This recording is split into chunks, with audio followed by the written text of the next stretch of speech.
जय हिंद दोस्तों, आज से हम शुरू करेंगे बिहार का सामान्य परिचय। हम प्रवीण सर को फॉलो कर रहे हैं बिहार के सामान्य ज्ञान के लिए, क्योंकि इनसे बेहतर कोई है नहीं। सर ने 10 घंटे में बिहार का ज्योग्राफी करवाया है पेड बैच में। हम कोशिश करेंगे उसको 1 से 2 घंटे में पूरा रिवीजन करवा पाएँ आपको। उसी सिलसिले में हम आगे बढ़ते हैं। पहले तो जान लेते हैं कि बिहार का ज्योग्राफी या फिर बिहार का स्पेशल आपको कहाँ-कहाँ काम आने वाले हैं पूरे बीपीएससी के दौरान। तो पीटी में आपको काम आएँगे। इसमें पीटी जो होंगे वो टोटल 150 क्वेश्चन के होते हैं, जिसमें से 15 से 20 क्वेश्चन, और आप यूँ कह लें कि 15 से 25 क्वेश्चन तक आपको पूछे जाते हैं बिहार स्पेशल से, ठीक है? बिहार सामान्य ज्ञान से। आगे चलते हैं, अगर मेंस की बात करेंगे तो जीएस पेपर 1 जो होता है उसमें मेडिएवल हिस्ट्री रहता है और आर्ट एंड कल्चर रहता है। मेडिएवल हिस्ट्री और आर्ट एंड कल्चर। अगर आर्ट एंड कल्चर की बात करें तो आर्ट एंड कल्चर में मौज कला, अगर मौज कला के बारे में पूछ सकता है, मधुबनी पेंटिंग से रिलेटेड करके ही आपको आर्ट एंड कल्चर में पूछेगा। मतलब बिहार का ज्योग्राफी या फिर बिहार का आर्ट एंड कल्चर आपको वहाँ भी काम आने वाले हैं। अगर हिस्ट्री के बारे में बात करते हैं, मॉडर्न हिस्ट्री है, पेपर 1 की बात कर रहे हैं, उसमें मॉडर्न हिस्ट्री भी है। तो मॉडर्न हिस्ट्री के बारे में भी बात करेगा वो बिहार से रिलेट करके ही पूछेगा। जैसे स्वतंत्रता संग्राम में बिहार का क्या ही भागीदारी रही है, प्रीवियस ईयर क्वेश्चन पेपर भी हैं। तो ऐसे क्वेश्चन बनेंगे। एक बनता है करेंट अफेयर से क्वेश्चन आएंगे। तो अगर जो भी करेंट अफेयर होंगे, जैसे बिहार में डेयरी उद्योग के बारे में पूछ सकता है, तो डेयरी से रिलेट करके अगर आप एग्जाम्पल देते हैं 5-10, अगर एग्जाम्पल बिहार से रिलेट करके देते हैं तो आपको 4 से 5 क्वेश्चन एक्स्ट्रा, 4 से 5 मार्क्स मिलने की संभावना पूरी रहती है। तो आपको यहाँ भी ये काम आने वाले हैं। आज थोड़े से हम डिटेल जान लेते हैं, आगे टू द पॉइंट हम काम की बात ही करेंगे आपके, ये भी आपके काम की ही बात है। फिर जीएस पेपर 2 है, इसमें भी अगर पॉलिटी पूछता है तो पॉलिटी में पूछता है तो बिहार से रिलेट ज़रूर करवाएगा आपसे, या फिर बिहार का एग्जाम्पल आप ज़रूर दे सकते हैं। जैसे कि नीतीश कुमार जी थे, वो बिहार के लगातार इतने समय तक सीएम रहे, और उनके साथ क्या कठिनाइयाँ हुई, कैसे-कैसे वो सीएम के पद पे दावेदारी करते रहे, बिहार को कहाँ से कहाँ तक के सफ़र को तय कराए, उनके कार्यकाल में क्या-क्या अच्छाई हुई, क्या-क्या बुराई हुई, आपको इसमें दोनों ही आपको पता होना चाहिए। और धीरे आपको तो यहाँ बिहार के वासी हैं तो आपको पता भी होगा। जो अदर स्टेट से हैं वो उसके बारे में भी आप बिहार के पॉलिटी राज्य व्यवस्था के बारे में समझ रहे होंगे। फिर ज्योग्राफी और इकोनॉमिक्स। बिहार का ज्योग्राफी एक मैदानी क्षेत्र में मैदानी भाग कहा जा सकता है, क्योंकि बिहार का ज़्यादातर प्रदेश मैदानी क्षेत्र में है, जहाँ से बिहार के बीचों बीच गंगा नदी का प्रवाह हो रहा होता है, और ये झारखंड से निकलते हुए इधर वेस्ट बंगाल में चली जाती है। तो उससे रिलेट करके भी क्वेश्चन पूछा जा सकता है। गंगा से रिलेट करके आज तक बीपीएससी ने ऐसा कोई पेपर नहीं बनाया जिसमें कि गंगा के बारे में आपसे नहीं पूछा हो, जो कि 12 जिलों से गुजरता है। फिर साइंस और टेक। साइंस और टेक में अभी सम्राट चौधरी जी आए हैं, ये बहुत आईटी हब बनाने की बात कर रहे हैं, जो कि आप साइंस और टेक में जो भी बिहार में डेवलपमेंट हो रहे हैं उससे रिलेट करके भी आपको आंसर करेंगे। और आपको हम जब करेंट अफेयर पढ़ा रहे होंगे या आप साथ में पढ़ रहे होंगे तो हम इस सारे चीज़ों को भी देखेंगे। निबंध है तो निबंध को आपको बिहार से रिलेट करके पढ़ना ही होगा, और उससे रिलेट करके लिखना ही पड़ेगा आपको। तो पूरा, अगर आप इंटरव्यू की बात करें तो इंटरव्यू में भी अगर जा रहे होंगे आप, तो इंटरव्यू में भी आपको बिहार स्पेसिफिक क्वेश्चन पूछे ही जाएंगे, क्योंकि आपसे यह अपेक्षा की जाएंगी कि आप बिहार के हैं, तो बिहार के बारे में मैक्सिमम से मैक्सिमम आपके पास जानकारी हो। अब हम इस क्लास में कर क्या रहे होंगे, जैसे कि बिहार का हिस्ट्री ऑफ बिहार है, इसको भी हम लगभग 2 घंटे के आसपास में कंप्लीट कर लेंगे। कला और संस्कृति को 1 घंटे देंगे। बिहार का ज्योग्राफी जो है इसको हम 2 घंटे के आसपास में कंप्लीट कर पाएंगे। राज्य व्यवस्था को हम 1 घंटे में ख़त्म कर देंगे। बिहार इकोनॉमिक्स है उसको भी 1 घंटे में हो जाएंगे। बिहार के जनगणना को हम आधे घंटे में कर लेंगे, क्योंकि पिछले बारी से 3 क्वेश्चन पूछे गए हैं बिहार के आर्थिक सर्वेक्षण और बजट, जो कि हम 1 घंटे में, मानिए 1 घंटे में हम आपको इसको भी पूरे करा देंगे। लगभग 10 घंटे में हम आपको, मैक्सिमम 10 घंटे में पूरे रिवीजन के साथ आपको इसके 20 से 25 मार्क्स के लिए हम आपको तैयार कर पा रहे होंगे, और खुद भी कर पा रहे होंगे, क्योंकि हमने खुद तैयारी इसी से किए हैं। तो हम साथ में आप लोग को भी ले चलेंगे, ठीक है। आप पीवाईक्यू में इसके विशेषताओं को देख पाए रहे होंगे, तो आपको बिहार हिस्ट्री और बिहार का ज्योग्राफी पिछले बार 8-8 क्वेश्चन पूछे गए हैं। तो हम उम्मीद करते हैं कि इस बार बिहार हिस्ट्री से भी 8 से 10 क्वेश्चन पूछे जाएंगे और बिहार के ज्योग्राफी से भी 8 से 10 क्वेश्चन पूछे जाएंगे। ठीक है। और ये 8 से 10 क्वेश्चन हम आज ही रात 12-2 बजे तक या फिर कल तक मैक्सिमम हम आपके सारे वीडियो इसके रिकॉर्ड करके आपको दे दिए होंगे। इसके बाद हम बिहार का हिस्ट्री शुरू करेंगे। बिहार के हिस्ट्री में थोड़े से टाइम देना पड़ेगा क्योंकि इसमें मेडिएवल, मॉडर्न और एंशिएंट भी है, तो उसके बारे में भी हम देख पा रहे होंगे। फिर बिहार का बजट, ये दोनों करने के बाद, क्योंकि पिछले बार ये नहीं पूछे गए हैं, बिहार का राज्य व्यवस्था नहीं पूछा गया था, बिहार का जनगणना नहीं पूछा गया था, तो हम ये दोनों को थोड़ा सा टाइम गैप लेंगे। उसके बाद पहले हम सीधा बिहार के आर्थिक सर्वेक्षण पे आ जाएंगे और बिहार के बजट पे को पहले कंप्लीट कर रहे होंगे। आज के क्लास में हम आपको सामान्य परिचय के बारे में बात कर रहे होंगे कि बिहार बना कैसे। तो आप सिंधु घाटी सभ्यता की बात करें तो सिंधु घाटी सभ्यता में शुरुआत हुई। सिंधु घाटी सभ्यता जो कि ज़्यादातर अभी करेंट के जो पाकिस्तान है उसमें है। फिर आते हैं वैदिक सभ्यता। वैदिक सभ्यता भी पाकिस्तान और पंजाब प्रांतों तक सीमित रह गया। फिर एक आया वैदिक सभ्यता में, एक उत्तर वैदिक काल आया, दूसरा आया ऋग वैदिक काल। ऋग वैदिक काल में बिहार से कोई लेना देना नहीं हो रहा होता है, उत्तर वैदिक काल में आपको बिहार से लेना देना है। इसमें गंडक के बारे में बताया गया है और गंडक को सदा नीरा कहा गया है, तो ये क्वेश्चन भी बन चुके हैं। और पहली बार बिहार का उत्तर वैदिक काल में शतपथ ब्राह्मण ग्रंथ में विदेह के नाम से एक जगह मिलता है। ठीक है। उसके बाद अकबर के समय में आते हैं। अकबर के समय में भी बिहार का बहुत बड़ा योगदान हो जाता है। फिर आ जाता है मुगल काल। मुगल काल में तो ज़्यादातर शेषा सूरी हो गए, ये सारे बिहार से रिलेट करते हैं। फिर 1541 में इसका राजधानी पटना हो गया होता है, जब बंगाल का समय होता है। मेन क्वेश्चन ये सारे नहीं बनते हैं, ये तो आपको हम जानकारी के लिए बता दिए होंगे।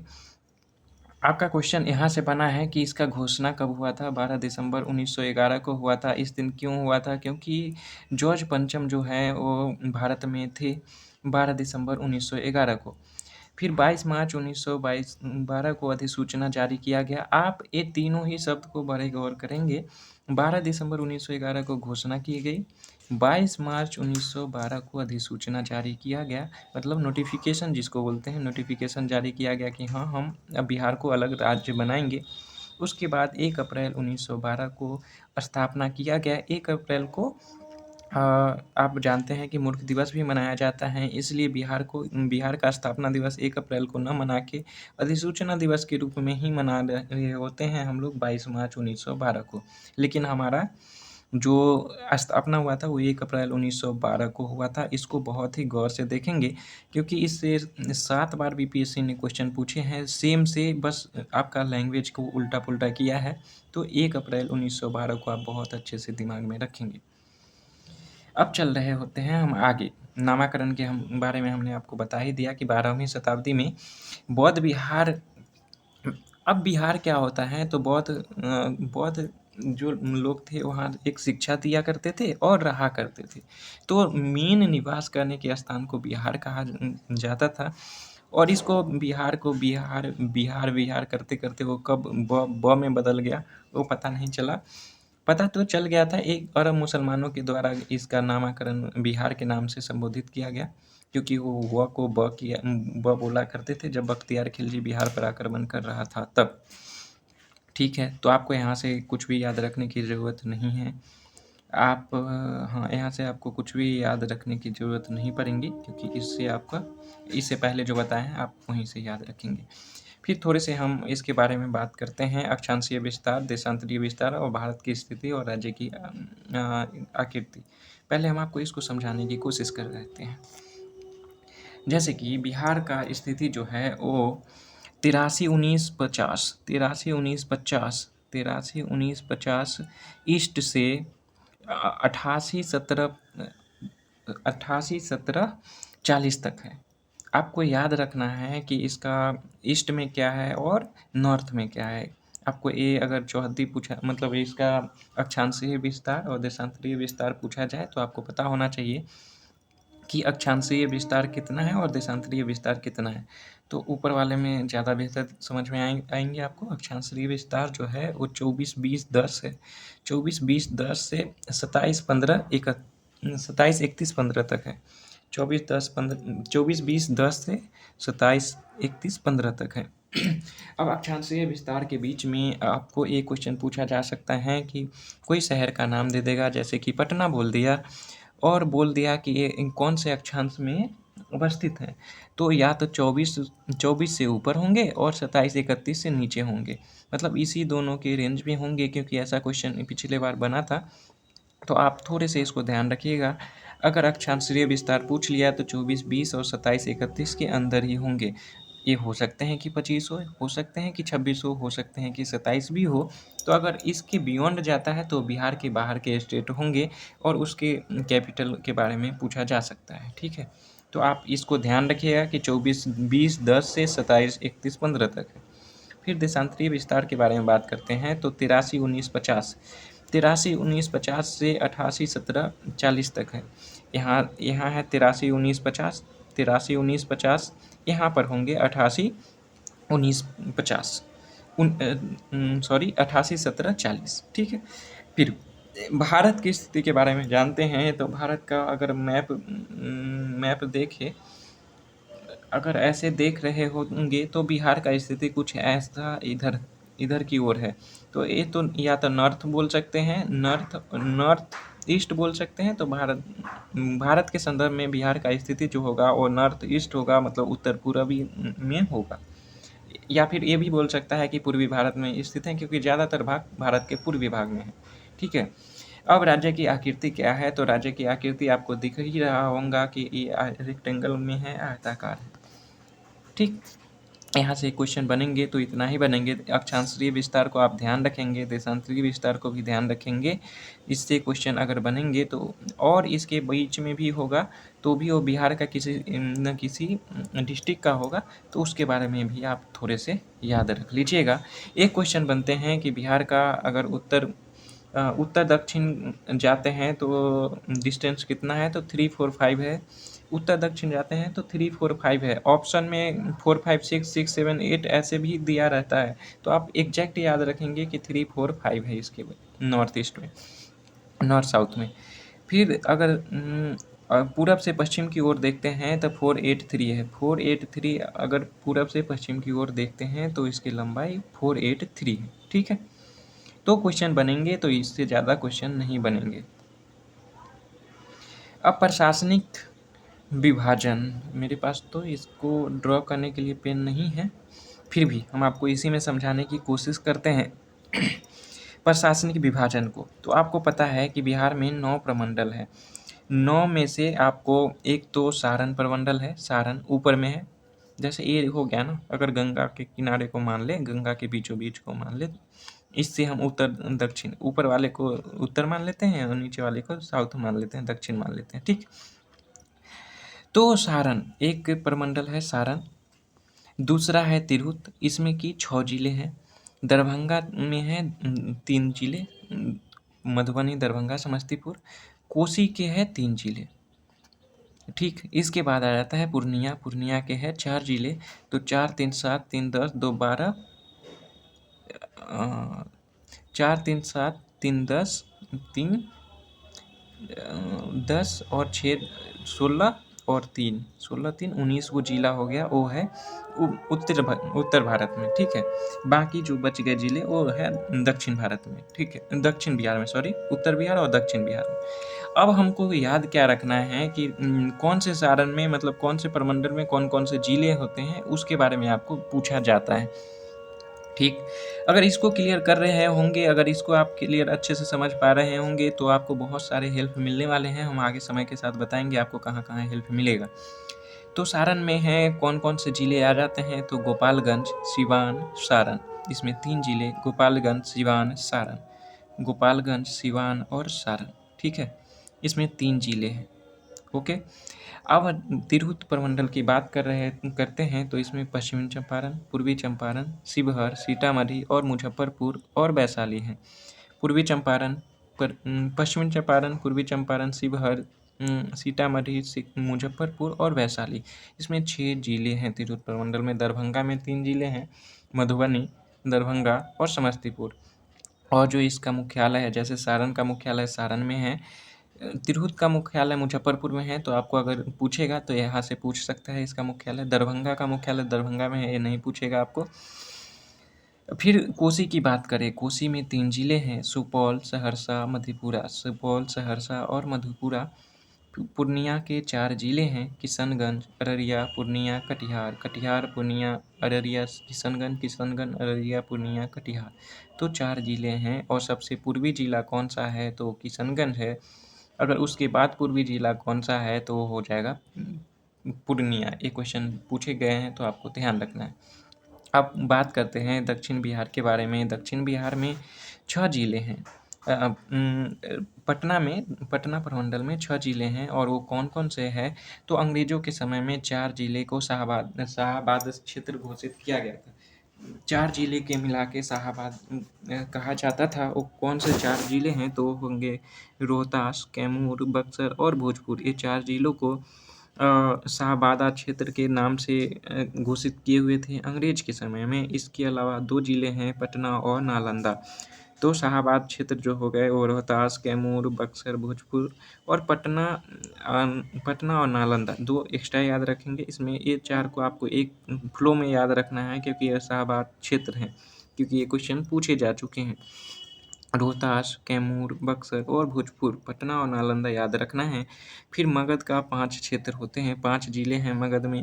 एक तो है औरंगाबाद, गया, नवादा। औरंगाबाद, गया, नवादा, अरवल और जहानाबाद। गया, नवादा, अरवल और जहानाबाद। ठीक है। इसको अगर आपको पॉलिटिकल मैप याद है, तो हम इसका यूज ज्योग्राफी में, पूरा ज्योग्राफी यूज में इसी का लेंगे। इसके हम ज्योग्राफिकल मैप को यूज करेंगे। आपको ये जो है वो पॉलिटिकल मैप हम अभी बता रहे हैं, आपको एग्जैक्ट याद होना चाहिए। आगे मुंगेर में 6 ज़िले हैं।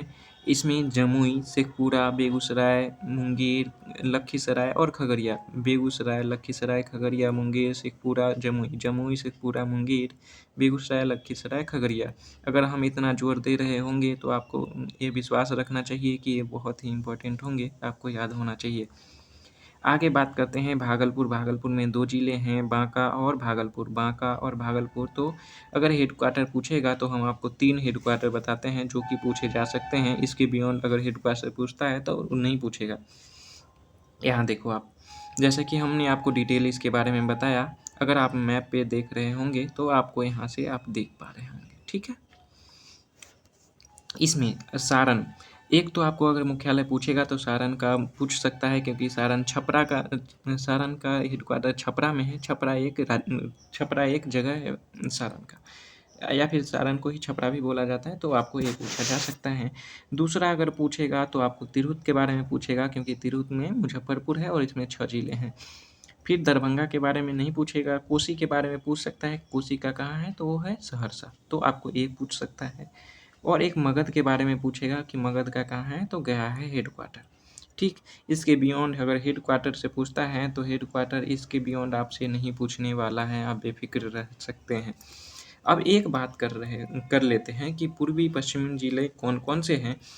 कौन ज़िले सबसे पूर्वी हैं और पश्चिमी ज़िले कौन से हैं, उत्तरी ज़िले कौन से हैं, दक्षिणी ज़िले कौन से हैं। ये क्वेश्चन बिहार दरोगा में पूछे गए हैं। तो हम यहाँ से आपको जो बता रहे हैं, हर स्लाइड में हम बताते चल रहे हैं कि कौन क्वेश्चन कहाँ से बन सकते हैं। तो सबसे अगर पूर्वी ज़िला पूछ ले, तो वो हो जाएगा किशनगंज। ठीक है। पहला हो जाएगा किशनगंज। एक बार क्या किया था बीपीएससी ने, किशनगंज ऑप्शन में नहीं दिए थे, तो उसकी जगह पे कटिहार हो जाएगा दूसरा ज़िला। ठीक है। अगर किशनगंज है, तो किशनगंज सबसे पूर्वी ज़िला है। अगर नहीं रहता है ऑप्शन में, तो कटिहार उसके जस्ट बाद वाले हैं, न कि पूर्णिया और अररिया, क्योंकि किशनगंज के बाद अररिया और पूर्णिया आते हैं। तो आप ध्यान रखेंगे कि किशनगंज के बाद अगर कोई ज़िला है, तो वो हो जाएगा कटिहार। ठीक है। अगर आप पूर्वी देख लिए, तो पश्चिमी भी देख लेते हैं। तो पश्चिमी ज़िला जो है, वो है कैमूर। ठीक है। ये क्वेश्चन बिहार पुलिस में बना था। ये बिहार पुलिस का क्वेश्चन बना हुआ है।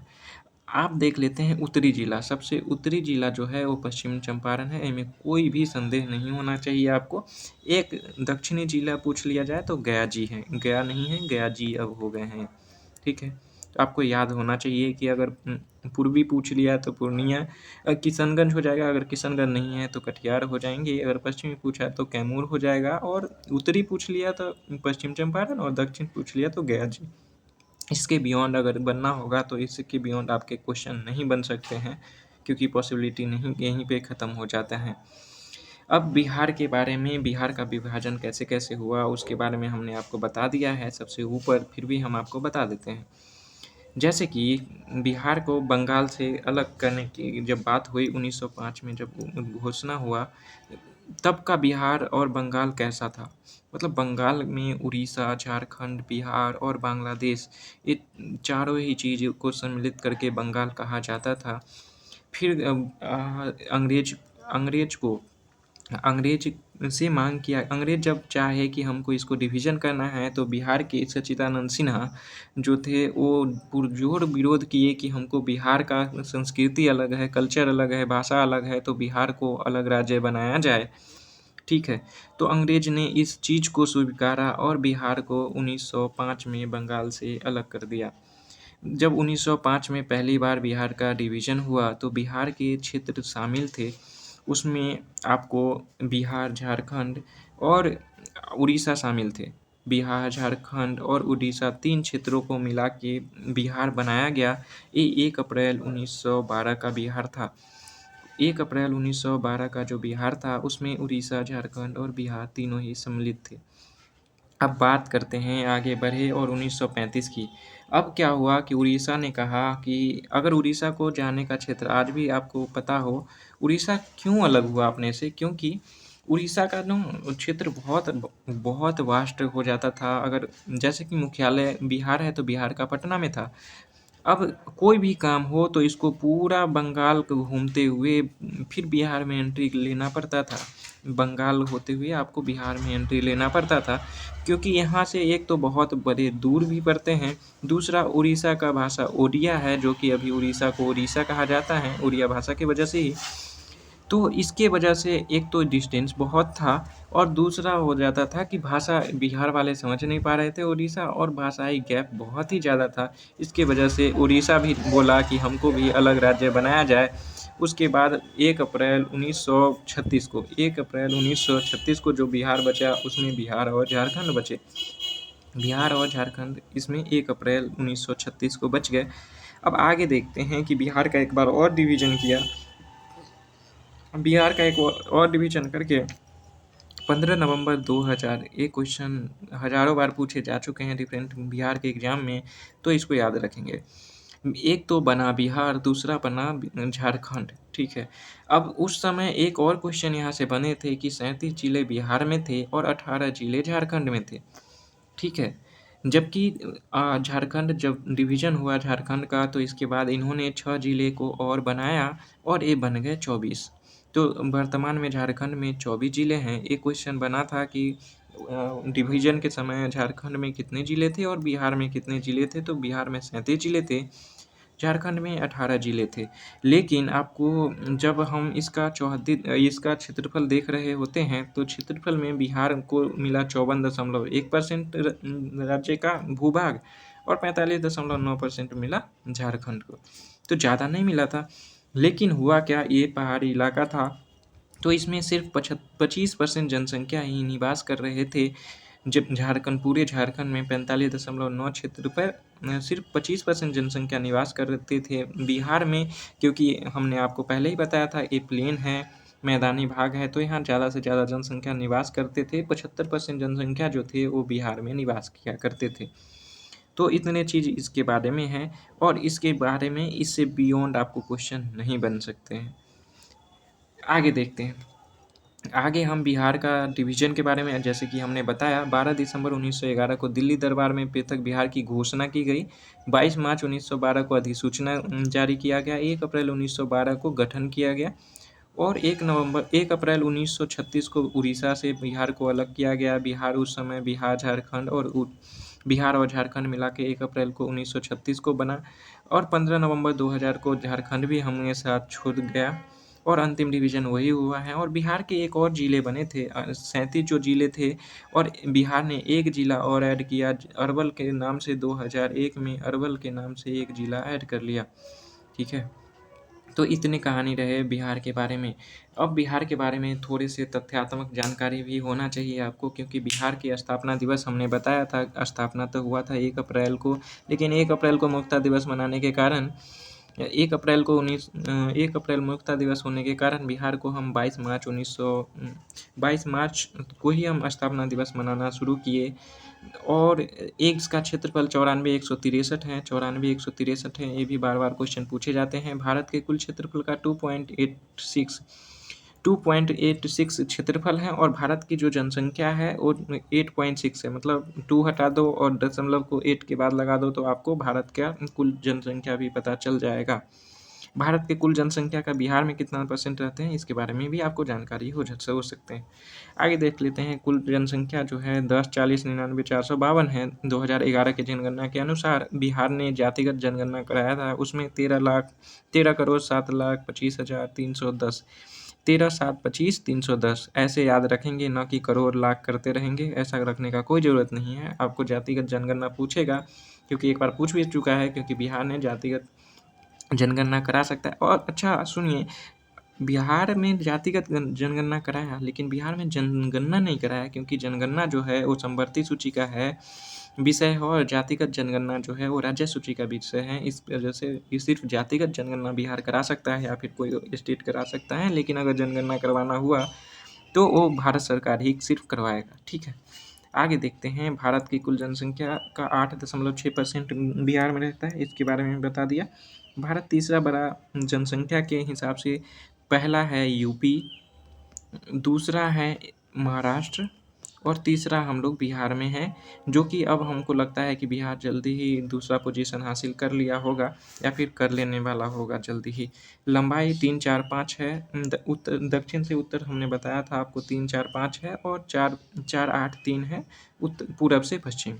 अब समुद्र तल से हाइट के बारे में हम आपको थोड़ा सा डिस्कशन कर देते हैं। अगर समुद्र तल का हाइट नापना हुआ, तो ये जो सी लेवल हो गया, मानो ये सी लेवल है, तो पहले तो आप याद रख लो कि 173 फीट या फिर 53 मीटर होते हैं। ठीक है? अब इसको मेजर कैसे किया जाता है, तो ऐसा नहीं है कि अगर सी यहाँ है और इसका बॉटम यहाँ है और यहाँ इसका टॉप है, तो यहाँ से लंबाई नाप लिया, ऐसा नहीं होता है। वो सी लेवल होता है, जो कि अभी मुंबई है भारत का, वहाँ से मेजर किया जाता है, तो उसके अनुसार 53 है और 173 इसके समुद्र तल से हाइट है। अगर पूछ ले, एक क्वेश्चन बन सकता है कि अगर पूछ ले कि आपको पटना जो है, मान के चलो पटना, ऐसा क्वेश्चन पिछले बार ही बना था। बड़े अजीब क्वेश्चन लगे थे, लेकिन ऐसा अजीब लगना नहीं चाहिए था, क्योंकि अगर आपने थोड़े से कॉन्सेप्ट होगा, मानो, क्योंकि निकाला कैसे जाता है, पहले तो जानो कि इसको मैदान और जो पहाड़ी होते हैं सारे का औसत निकाला जाता है, और जो औसत होते हैं उसको हम औसत जो एवरेज होते हैं उसको हम मेजर कर लेते हैं, और जो एवरेज निकलता है उसी को हम समुद्र तल से हाइट मान लेते हैं। तो 173 फीट या फिर 53 मीटर हुआ। अगर सोचो, अगर बिहार के दक्षिणी ज़िले हैं, तो मानो कि या तो प्लस माइनस 10 से 15 हो सकते हैं, 10 से 15 हो सकते हैं। अगर ऊपर भी है, तो अगर उत्तरी बिहार के बारे में जानकारी लिया जाए, तो ये 10 से 15 हो सकते हैं। इसका ये मतलब हुआ कि 53 मीटर के या तो 10 से 15, अगर बिहार के कोई भी ज़िला के बारे में पूछता है, नीचे वाले के ज़िला के बारे में अगर पूछता है, तो 10 से 15 मीटर नीचे भी रहेगा, तो वो ज़िला बिहार का होगा, ऐसा माना जा सकता है। अगर 10-15 मीटर ऊपर का भी होगा, तो भी आपको, मतलब 53 के 10-15 नीचे जोड़ लो या फिर 10-15 ऊपर जोड़ लो। आप देख लो कि कौन सा ज़िला पूछा है, या तो दक्षिणी बिहार का पूछा है या फिर उत्तरी बिहार का पूछा है। तो ऐसे आप कैलकुलेट करके और आंसर तक पहुंच सकते थे। 53 से नीचे एक ही ऑप्शन था, जो पिछले बार क्वेश्चन एक पूछा था, वो जो हम प्रीवियस ईयर कराएंगे तो आपको हम बता देंगे। तो 53 से एक ही 35 था उसका आंसर शायद, तो हाँ 35 ही आंसर था। एक ही जिला नीचे था, एक ही ऑप्शन नीचे था, तो आप वहाँ पर वैसे आंसर कर लिए होंगे। आगे है प्रशासनिक डिवीज़न। बिहार को 9 प्रमंडल में बांटा गया, इसके बारे में हम आपको बता चुके हैं। और 38 ज़िला हैं और सबसे लेटेस्ट ज़िला जो है अरवल है, 2001 में बना था। इसके बारे में भी हम बता दिए। अनुमंडल के बारे में अगर पूछा जाता है तो अनुमंडल के बारे में 101 अनुमंडल है। अगर प्रखंड या फिर ब्लॉक के बारे में पूछा जाता है तो 534 इसका ब्लॉक है। पंचायत इसमें 80 53 है, 80 53 पंचायत है। नगर निगम 19 है, 19वां नगर निगम सहरसा है। 89 नगर परिषद हैं और नगर पंचायत 156 हैं और पुलिस जिले 44 हैं। अब पुलिस जिले होते क्या हैं, 1 मिनट आपको हम बता रहे हैं। अब ये पुलिस जिले क्या होते हैं? 38 तो जिला आपको भी पता है कि 38 बिहार में जिले हैं, जैसे हमने पहले बताया भी होगा अगर अदर स्टेट से होंगे तो। तो इसमें 4 जिले हैं। जैसे इसमें पुलिस जिले कैसे शामिल होते हैं? पुलिस जिले तो 40 हैं और 4 अगर रेल पुलिस को भी जोड़ लिया जाए तो ये बन जाते हैं 44। 38 जिले हैं, 2 पुलिस जिले हैं और 4 रेलवे पुलिस जिले हैं। तो टोटल 44 पुलिस जिले हैं। अब है कैसे वो बताते हैं। जैसे अग हमको पता है कि पुलिस ज़िले में एक 38 तो ज़िले हैं तो सब ज़िले में एक-एक होगा, लेकिन एक पश्चिम चंपारण का सबसे बड़ा ज़िला है। आपको भी पता है बहुत बड़ा ज़िला है, उसमें 2 बनाया गया है, तो एक बगहा है और फिर एक सहरसा का है तो नवगछिया। तो 2 जगह बनाया गया है और जहाँ एसपी वास करते हैं, एसपी और अच्छा ज़िला बनता कैसे है? तो डीएम और एसपी दोनों एक जगह वास करते हैं तो वो ज़िला कहलाता है। अगर सिर्फ़ एसपी वास करता है तो वो नॉर्मल ज़िला ही कहा जाता है, मतलब वो ज़िला एक अलग ज़िला घोषित नहीं किया जाता है। तो बगहा और नवगछिया में एक-एक एसपी अलग से लगाया गया है, तो ये बन जाते हैं 40 और 4 रेलवे पुलिस ज़िले बनाए गए हैं, उसमें जमालपुर, कटिहार, मुज़फ्फरपुर और पटना। जमालपुर, कटिहार, मुज़फ्फरपुर और पटना। अगर ये पूछेगा ना तो आपको ये 2 एक्स्ट्रा ज़िला जो है इसके बारे में पूछ सकता है। ये पहले 88 था, अब 89 हो गया है, तो ये क्वेश्चन पूछ सकते हैं। आप एक बार स्लाइड को पूरे याद रखने की कोशिश करिएगा, आपके लिए बेनिफिट रहेगा। आगे देख लेते हैं। बिहार के विधायी लेजिस्लेटिव ऑफ बिहार, इसके बारे में हम जब पॉलिटी पढ़ रहे होंगे तो भी हम आपको डिटेल में बताएंगे। बिहार का विधानमंडल जो है वो द्विसदनात्मक है। एक कब से द्विसदनात्मक है तो 1919 के एक्ट के एक्ट से ही ये द्विसदनीय है। बिहार विधानसभा में सीटों की संख्या 243 है। विधान परिषद और 75, बिहार विधान परिषद में 75 हैं। लोकसभा में सीटों की संख्या 40 है, राज्यसभा में 16 है। विधानसभा में ये जो विधानसभा है इसमें 40 सीट आरक्षित किए गए हैं, उसमें कि एससी कैटेगरी के लिए 38 और 2 एसटी के लिए 2 जिले मतलब 2 सीट आरक्षित की गई हैं और एसटी के लिए जो 2 क्षेत्र आरक्षित की गई हैं वो है कटोरिया और मनिहारी। ठीक है, जो कि बाँका का कटोरिया और मनिहारी जो है वो बाँका का जनजाति हैं, इनके लिए ये 2 सीट आरक्षित की गई हैं। लोकसभा में अनुसूचित जाति हेतु आरक्षण सीटों की संख्या लोकसभा जो है इसमें 40 सीट में 6 सीट एससी के लिए आरक्षित है, ठीक है? जो कि गोपालगंज, हाजीपुर, समस्तीपुर, जमुई और सहरसा सासाराम के लिए है। अब राज्य की सीमा और चौहद्दी के बारे में थोड़े से जान लेते हैं, तो आपको हम पहले मैप पे ले चलते हैं। अगर आपको पूछा जाए कि नेपाल से सटे हुए जिलों की संख्या कितनी है और कौन-कौन से हैं, इससे क्वेश्चन क्या-क्या बन सकते हैं, हम आपको डिटेल में रुकिए बताते हैं। अच्छा छोड़ो, इसी में जानते हैं। एक तो पश्चिम चंपारण है, नेपाल से सटा हुआ जिले जो है एक पश्चिम चंपारण है जो कि सबसे बड़ा है। दूसरा हो जाएगा पूर्वी चंपारण, तीसरा सीतामढ़ी, चौथा मधुबनी, पाँचवा जो है वो सुपौल हो जाएगा, छठा जो अररिया, सातवां किशनगंज। तो 7 जिले बिहार का नेपाल से सटे हुए हैं। पश्चिम चंपारण, पूर्वी चंपारण, सीतामढ़ी, मधुबनी, सुपौल, अररिया और किशनगंज। ठीक है, अब इसको आपको याद रखना है। अगला क्वेश्चन अभी तक तो यही पूछे जाते हैं कि कितने ज़िले सटे हुए हैं, तो 7 ज़िले सटे हुए हैं बिहार से नेपाल को।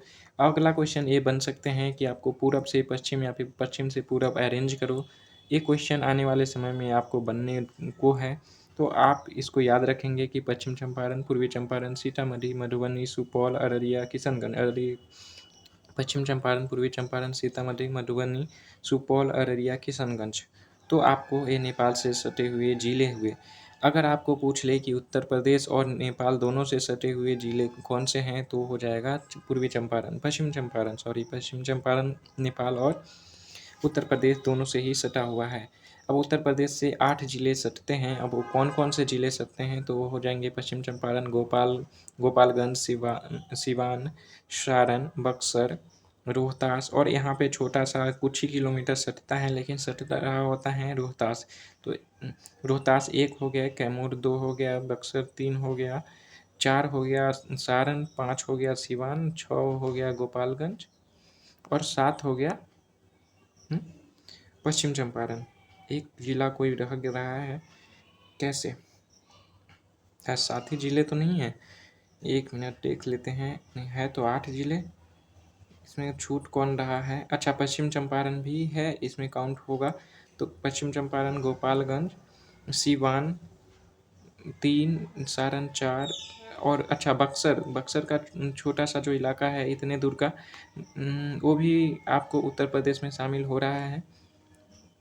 बक्सर और भोजपुर का, तो आपको ये भी याद रखना है। तो कुल मिला के 8 ज़िले उत्तर प्रदेश से सटे हुए हैं। झारखंड और उत्तर प्रदेश से सटा हुआ ज़िला कौन-सा है, तो वो हो जाएगा रोहतास। यहाँ जो रोहतास है वो झारखंड और उत्तर प्रदेश दोनों से सटा हुआ है। ये क्वेश्चन बन सकता है। जहाँ पे कंट्राडिक्ट करेगा वहाँ कुछ से क्वेश्चन पूछे जाने की संभावना ज़्यादा रहता है। तो एक यहाँ बन सकता है और दूसरा यहाँ पर क्वेश्चन बनने की संभावना होगा। तीसरा किशनगंज से भी आपको क्वेश्चन बनने की संभावना हो सकता है।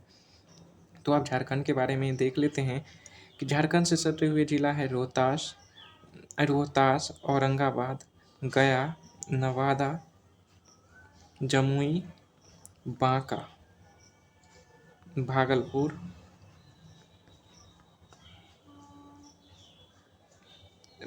और कटिहार। 8 जिले, लगभग 7 जिले ही हैं। आपको 8 जिले भी हैं। जैसे वो भागलपुर को भी इसी में शामिल कर लिया गया है, तो 8 जिले आपको झारखंड से सटे हुए हैं।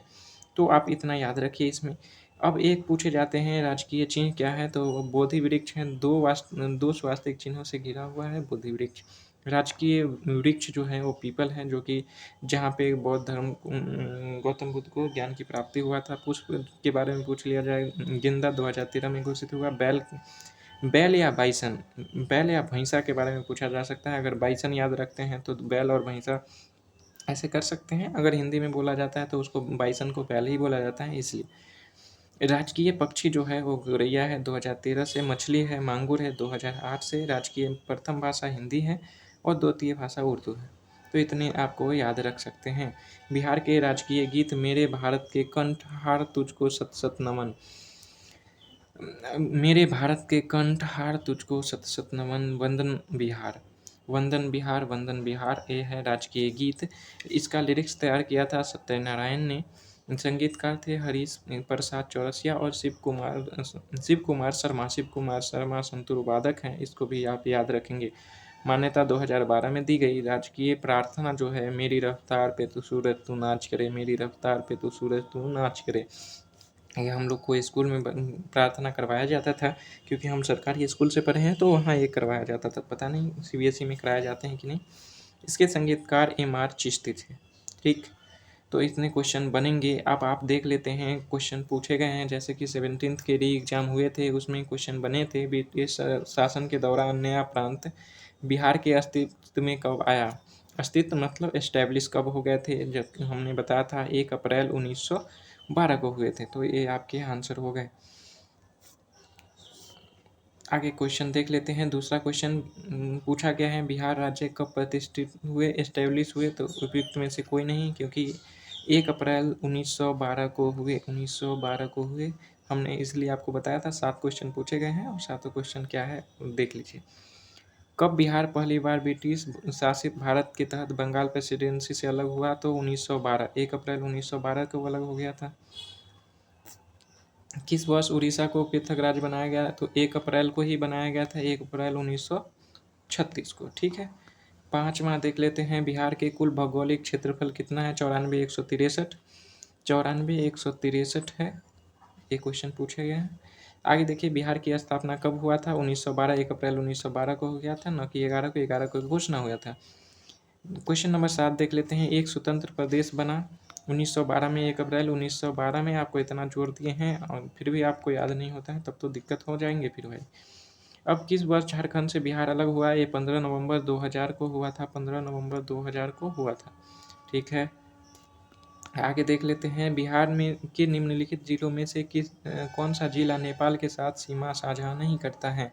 तो मधुबनी साझा करता है, किशनगंज, सीतामढ़ी साझा करता है, पूर्णिया नहीं करता है। पूर्णिया वेस्ट बंगाल से कर रहा होता है। ठीक है, आगे देखते हैं। क्वेश्चन नंबर 10, उदंतपुरी शिक्षा का केंद्र किस राज्य में है अवस्थित है? तो ये बिहार में ही, ऑफकोर्स बिहार में है उदंतपुरी। आगे रहा, थैंक यू। तो हम आपको थोड़ा सा ज़्यादा समय लग गया क्योंकि इसमें ज़्यादा समझाने का था, इसकी वजह से थोड़ा समय लग गया। आप लोग थोड़ा सा सपोर्ट भी करिए। आप लोग चैनल को सब्सक्राइब तब तक कर लीजिए एटलीस्ट कि जब तक कि आपका बीपीएससी का पेपर नहीं हो जाता है। हम कोशिश करते हैं मैक्सिमम नंबर आपको दिलाएं यहाँ से। ठीक है, मेरा उद्देश्य मेरे खुद के रिवीजन करना है और आपको भी ज़्यादा से ज़्यादा रिवीजन करा के आपको भी तैयार करवाना है साथ साथ। ठीक है, हम मिलते हैं अगले वीडियो में, ज्योग्राफी के ही होंगे, उसमें हम मिलते हैं। बिहार का ज्योग्राफी से ही शुरू करने वाले हैं। ठीक है, आज कल में हम ख़त्म कर देंगे।